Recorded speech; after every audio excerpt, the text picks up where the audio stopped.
Dr. Stephen Strange. I need you to come with me. See you, chump.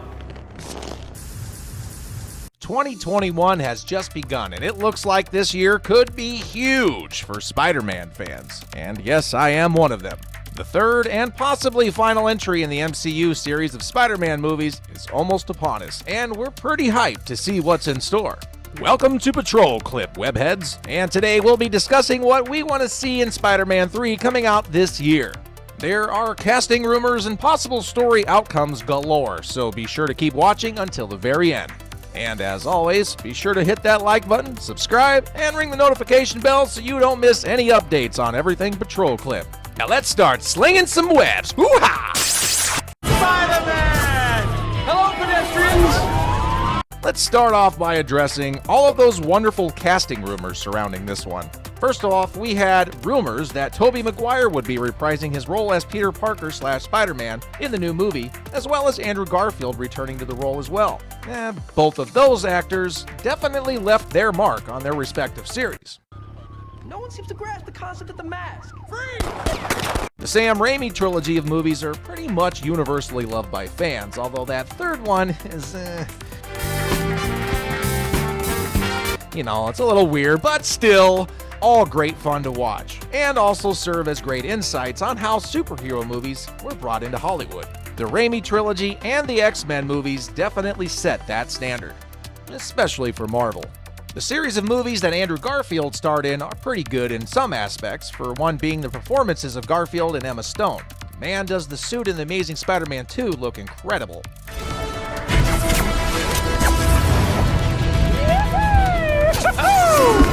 It might even be the best live-action suit in a Spider-Man movie. Both of those series of movies had one similar problem, however.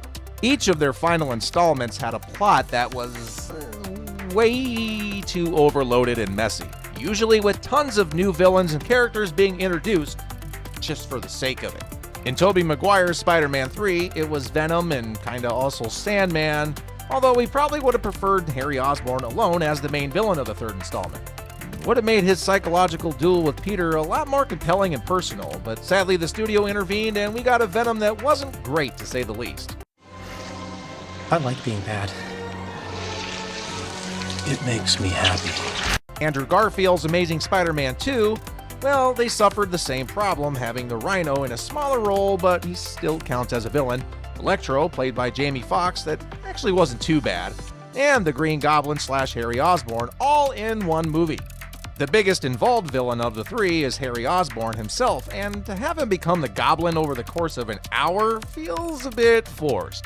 Now, naturally, the issue you run into when you have so many villains and stuff going on in one movie is there's just simply not enough time to really let the story develop and introduce you to all the characters with the right amount of feel. That's why we're hoping that this third installment of the MCU Tom Holland Spider-Man series doesn't suffer the same fate as its predecessors. And maybe bringing Tobey Maguire and Andrew Garfield as two extra Spider-Man could prove a little troublesome.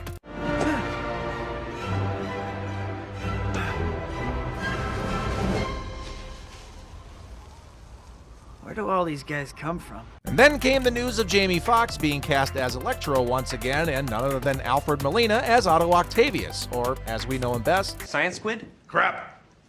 Doctor Strange. That's pretty good. But it's taken. Wait, I got it. Dr. Octopus. I like it. Of course you do. Doc Ock.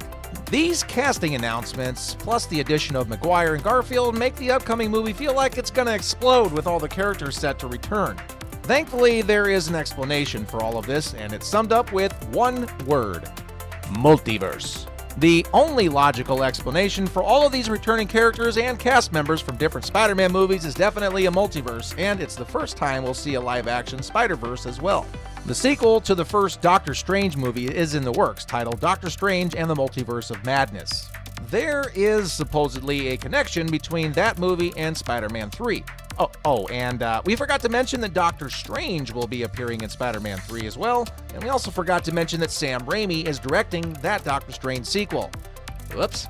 So, with Doctor Strange coming into the picture for Spider-Man 3, the possibilities are endless, and Marvel has definitely seen the full potential of a live-action Spider-Verse. It's the how all the old and new characters will get together. There's also the possibility that Venom might make an appearance, but it's very slim. What does that mean? What are our chances? Pretty much 0. Both Electro and Dr. Octopus are great villains that would be welcomed into the third installment. However, there is that small issue of Alfred Molina's Dr. Octavius having redeemed himself in Spider-Man 2, so we're left wondering if this is the same guy or maybe someone different. The same can also go for Maguire and Garfield's Spider-Man, but you got a feeling that they're going to get pulled from their respective timelines and right into the MCU. What we definitely want to see is both Spider-Man passing on their knowledge to Holland's Spidey. I mean, sure, the kid's been through a lot. I don't want to go, sir. Please. Please, I don't want to go. Like getting snapped out of existence and having his identity revealed to the entire world. Spider-Man's name is Peter Parker. What the? But he definitely needs some more help on how to deal with more personal issues like loss and tragedy. Garfield's Spidey can warn him about taking care of his loved ones, and Maguire's Spidey can teach him about the good in people, even villains. Being that in the Raimi trilogy, most of the villains end up redeeming themselves. You will not die, monster! There's also the possibility of us gaining a glimpse into the lives of both Maguire's and Garfield's Spideys. It'll be interesting to see how everything turned out after Spider-Man 3 in the Raimi universe, or what the aftermath of The Amazing Spider-Man 2 might look like in the Webb universe. And yes, the director of the Amazing Spider-Man movies, his last name is Webb, with 2 B's. It doesn't get any better than that. Something else that would be interesting to see is how much time has passed in each of the different universes and what new villains they might have encountered off-screen. Perhaps Andrew Garfield's Spidey got into contact with the symbiote and could possibly have it on still during the events of Spider-Man 3 in the MCU. Now that would be a great interaction, considering that Tobey's Spidey already went through the agony and pain that the symbiote brought him. So, he could warn Andrew's Spidey about its manipulative power, assuming it has any. Feels good. The power. Everything. But you'll lose yourself. Let it go. Naturally, Tom Holland's Spidey would have no idea what any of them could be talking about, considering that Venom is not in the MCU, nor a part of it, since he's rather in a separate Sonyverse that will be compiled of Spidey's vast rogue gallery that Marvel doesn't have rights to. Sorry, Marvel, you missed out on that one. Find you and eat both your arms and then both of your legs, and then we will eat your face right off your head. Now, the other huge question we have is where Holland's Spidey will go after the events of Spider-Man 3. Will he get into a portal that takes him to the Sonyverse, where he can finally face off against Venom? Or will he join up with Doctor Strange in his interdimensional travels? I mean, they both seem highly likely. It has been said that Spidey will be a part of the Doctor Strange sequel, so we'll just have to see how their relationship can go from there. I'm Peter, by the way. Doctor Strange. Oh, you're using your made-up names. I'm Spider-Man, then. There's also another very strong, burning question. Will every single Spider-Man make it out alive? The answer is probably gonna be yes, because A, if they kill off Maguire or Garfield Spideys, fans will most likely riot.